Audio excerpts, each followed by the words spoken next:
It started out as a malevolent idea, conceived in Moscow and presented to the world stage at the United Nations.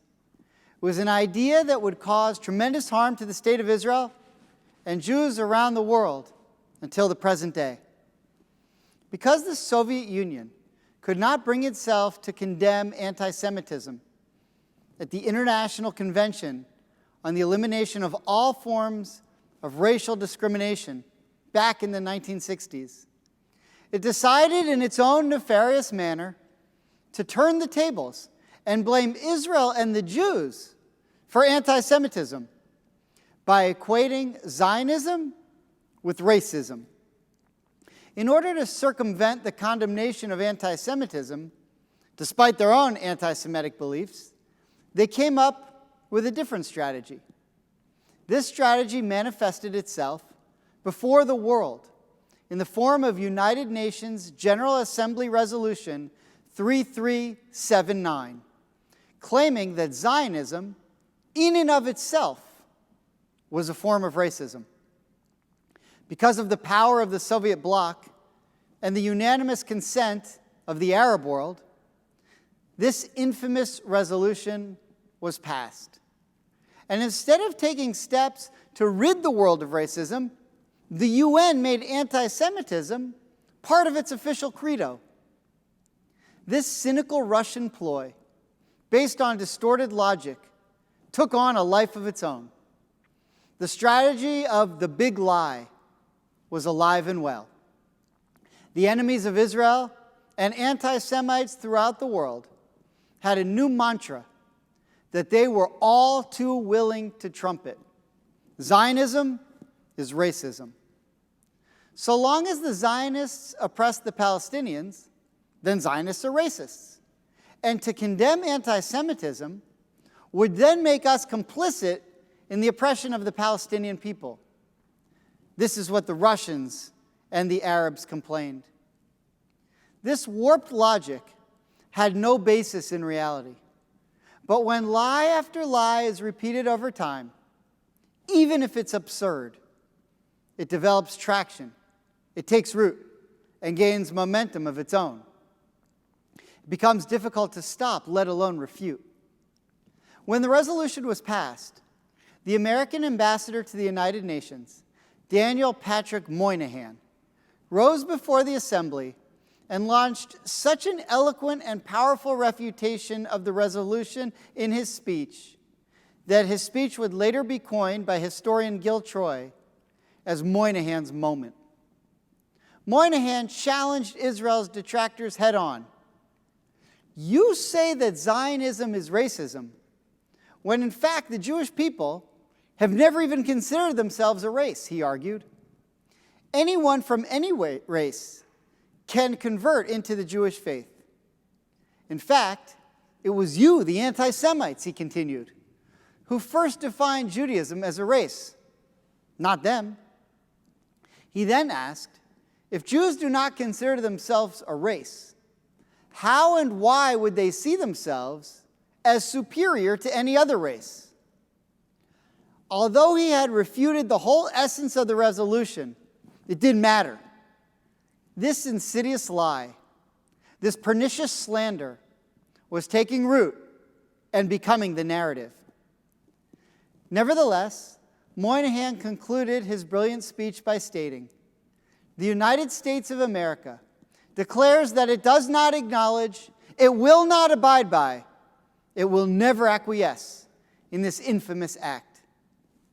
Unfortunately, not until the collapse of the Soviet Union could the resolution be overturned. And in the interim, an incalculable measure of harm was done to the state of Israel and the Jewish people around the world.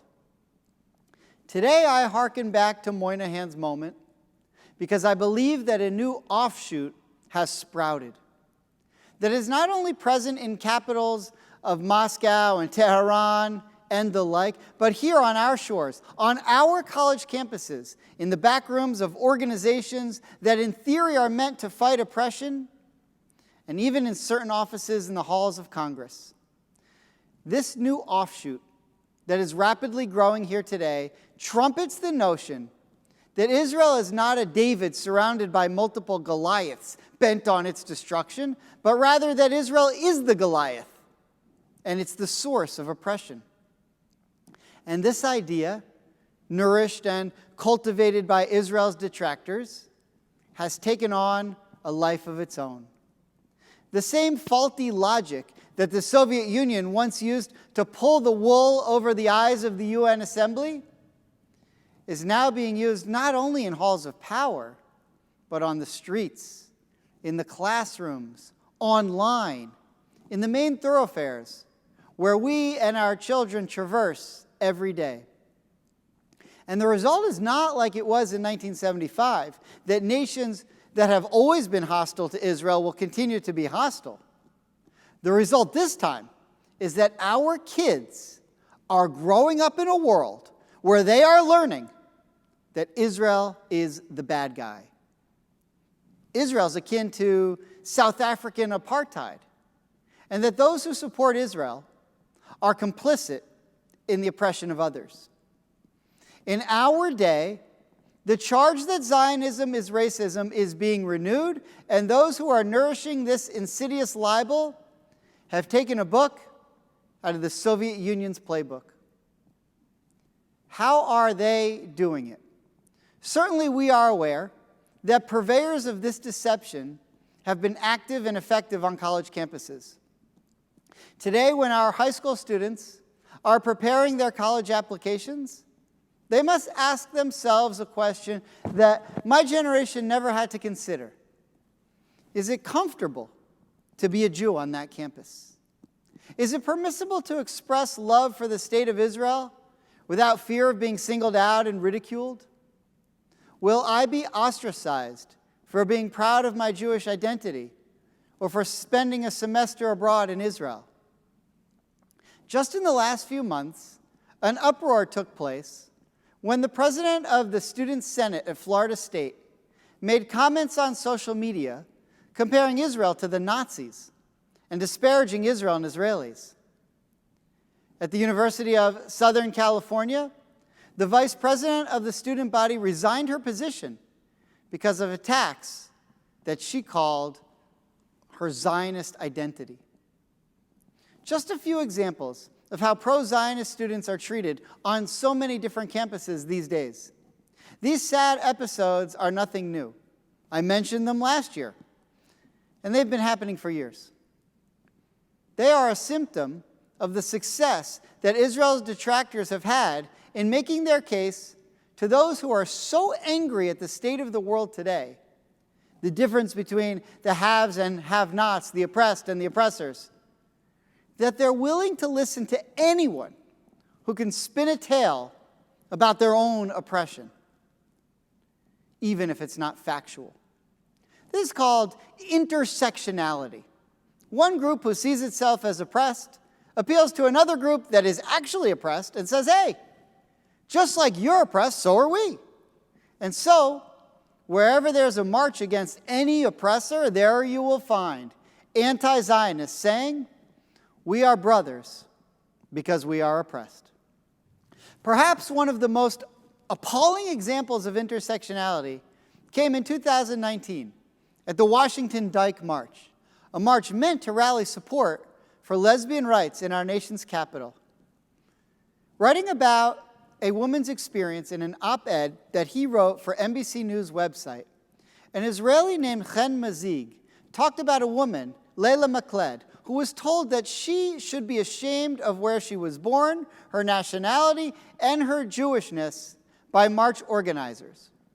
Further, she wrote in her article that in solidarity with the Palestinians and to create a safer space for them, the DC march organizers weren't allowing any Jewish symbols at all. As she wrote further in her article, the DC Dyke March banned nationalist symbols from countries with oppressive tendencies, in particular, Israeli flags. This included the Star of David, superimposed on a rainbow pride flag, which the organizers considered evocative of the Israeli flag, though Palestinian flags were allowed. The organizers of that march and so many others meant to uphold the demands of the oppressed, have bought into the web of deceit that the original perversions of truth had spun. This shouldn't be a new concept for the Jew anywhere in the world, since our own history as a people, century after century, has been linked to whatever is not desirable in society. Before World War II in Germany, we Jews were called communists. But at the exact same time in the Soviet Union, we were called capitalists. Well, which was it? But the origins of Israel bashing that now threaten to permeate our society, they didn't originate in the last century. They originated when the Jewish people originated. After the Israelites left Egypt, they were no doubt on a spiritual high, having just emerged from the splitting of the Red Sea and the experience of revelation at Mount Sinai. Our tradition records that the evil nation of Amalek attacked the Jews, our ancestors, after the miracle of the Red Sea, because they were jealous of the spiritual level that the Israelites had attained. Later on, as the Israelites continued wandering after their battle with Amalek, they encountered other nations who harbored similar hostilities. When the Israelites reached the border of Moab, their king, Balak, fearing the might of the Israelites in the wake of their destruction of Egypt, sought to hire the prophet Bilam to curse the Israelites in hope of conquering them. The Midrash records an eerily similar portrayal of Balak's devious plan. In order to convince Balaam to curse the Israelites, he had a whole market bazaar scene fabricated like a movie scene. He took members of his community, he placed them throughout the scene that he had created, and told them to go about their business. Men, women, children, milling about, playing, doing business. He then brought the wicked Bilam to witness the scene that he had created and told him, "You see all these innocent people just living their lives in peace? Well, the Israelites are on their way here now to kill all of these people." Of course, none of that was true. The Israelites were simply on their way to the land of Israel with no ill will towards anyone in their path.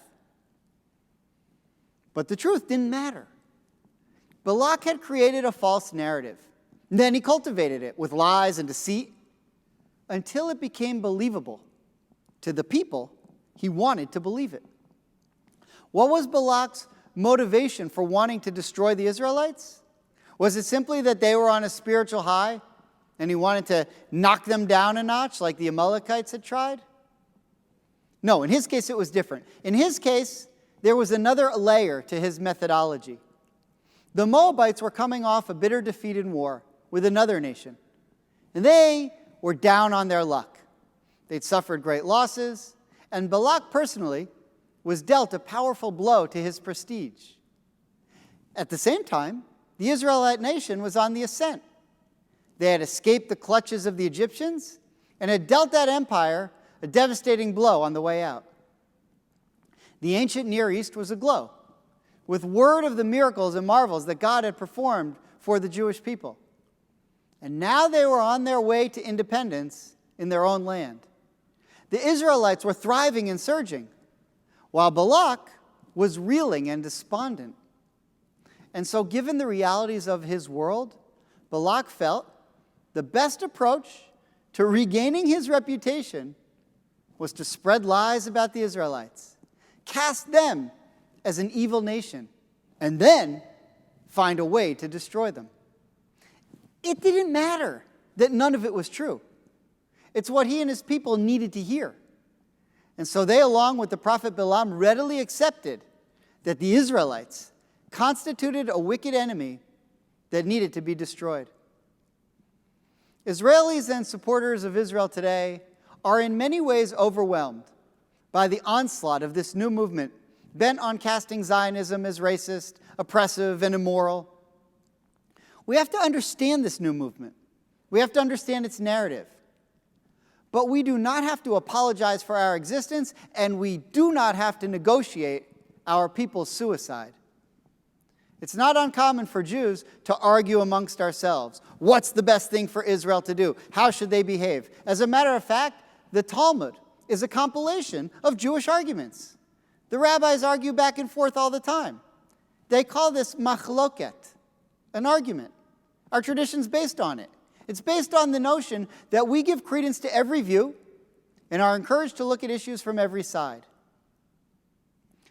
Toward the end of last year, Rabbi Jonah Pesner, president of the URJ's Religious Action Center, and in many ways, the moral mouthpiece of our reform movement, was here in Miami for a speaking engagement at the Federation.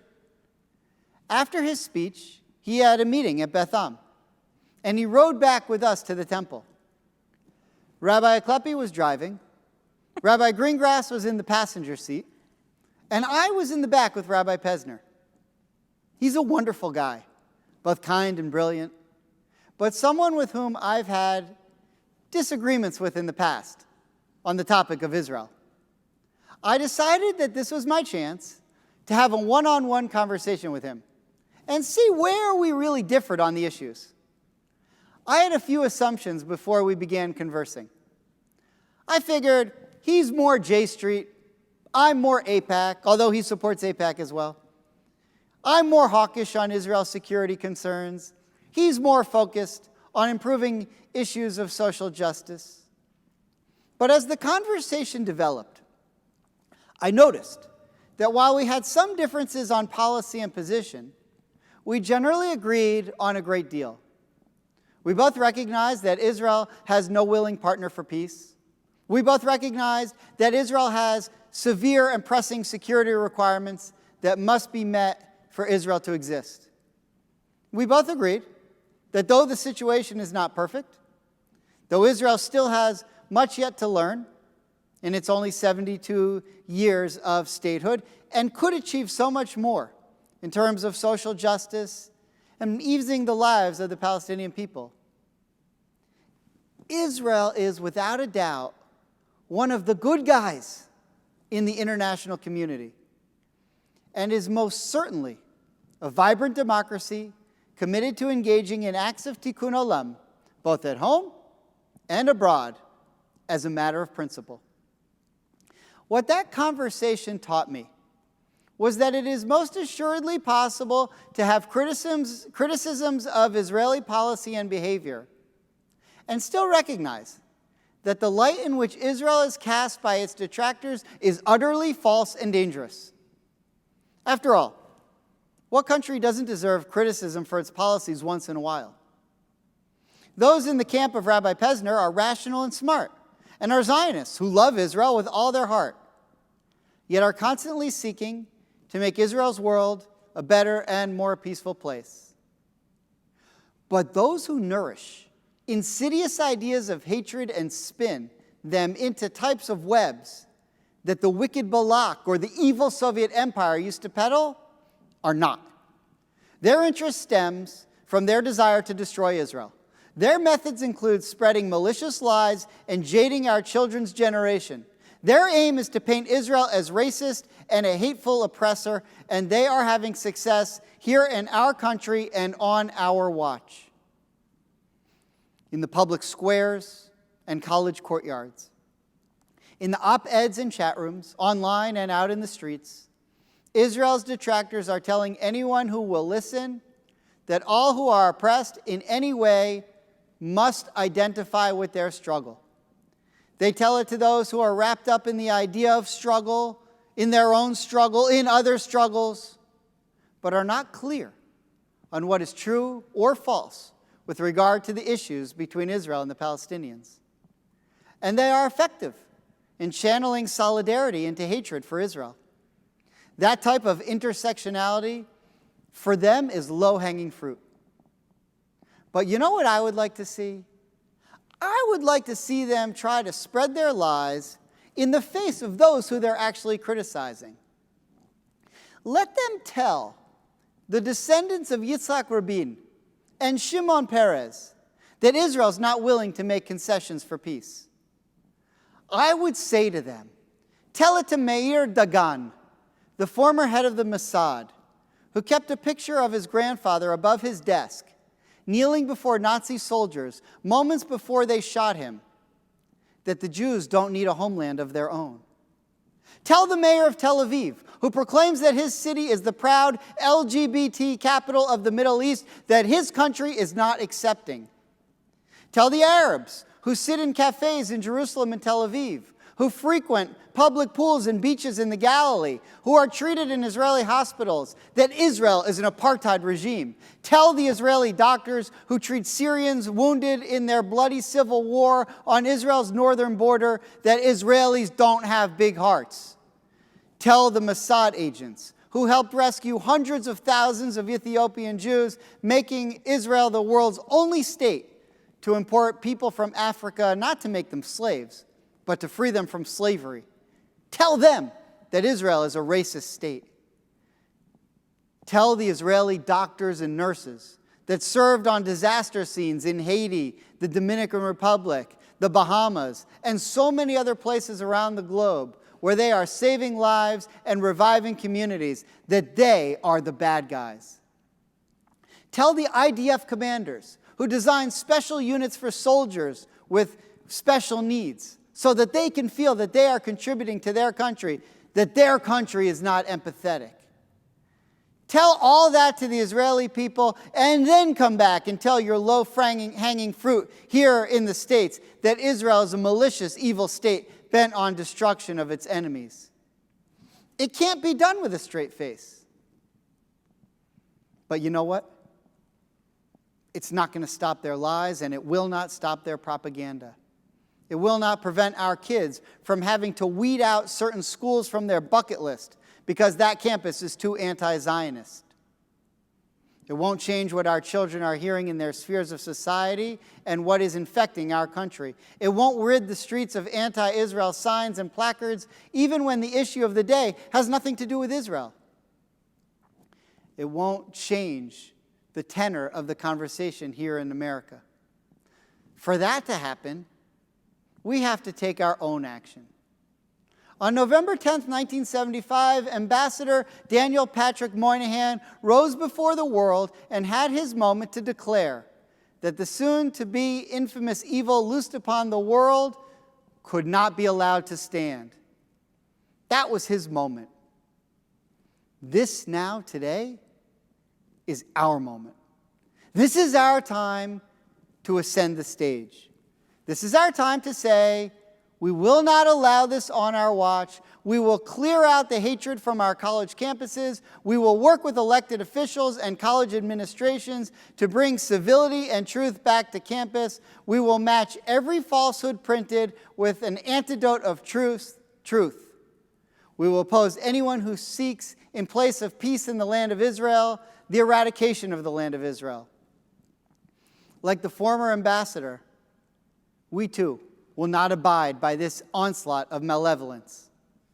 As long as I have the privilege of standing on a bema, I will not teach this to our children. I will not remain silent as such webs of deceit are woven around the unsuspecting and uneducated on this topic. I will not stand idly by as our brothers and sisters are once again maligned, mischaracterized, and painted as the opposite of who they truly are. I won't do it, and neither should any of us. Now is our moment to declare proudly and with great zeal, Bechol dor vador, omdim aleinu lechalotenu, matzilenu miadam. In every generation, an enemy rises up against us, and the Holy One, blessed be He, saves us from their hands. Amen.